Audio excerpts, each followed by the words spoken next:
So the military is kicking out trans people. They are not going to get VA disability benefits for that, okay?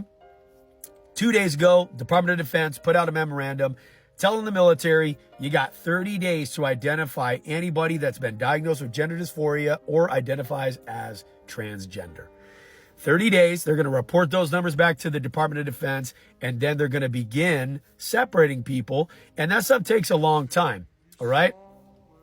And I had a lot of comments on that in the comment section. Go check out Messy Military Lawyer's video. She's an attorney with over 20 years of UCMJ experience. She's very well versed on this topic.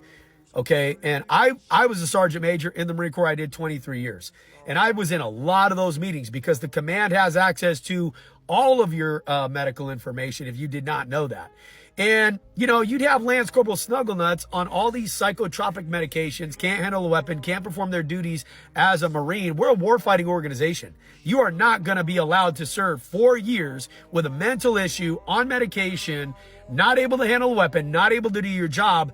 You will get kicked out for that. We have been doing that forever, and we're going to keep doing it. And when they would get kicked out, it was under a CND, condition, not a disability. That verbiage is put in there for a reason. So that way, when they go to the VA, whatever we separated them for is not going to be service connected. You're not going to get a disability rating for that. There may be other things that happen to you during your service, injuries, what have you. You can get some of those things, service connected and get a disability rating for that. But that's between you and the VA. But for people to come in and, oh my gosh, we're going to have to pay all these people because they're getting medically retired. They're not getting medically retired. They're going to get medically separated, okay? And some of you guys, I get it. You weren't in that long. You don't know how this stuff works. The other thing I want to say is there's a lot of people that compared this transgender and that mental issue, right, to PTSD.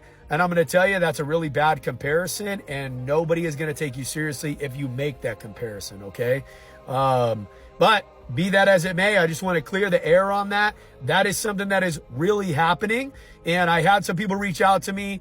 And look, I care about everybody, man. I'm going to tell you, I love everybody. And at the end of the day, I don't want to see anybody going through a hard time. This is a step that the military is definitely taking, and things are already being executed. People reach out to me. I can tell you guys are bummed out. These are some of your friends. I respect that, man. Re-enlistments are already getting denied. I know commands are out there and they're getting ahead of the curve.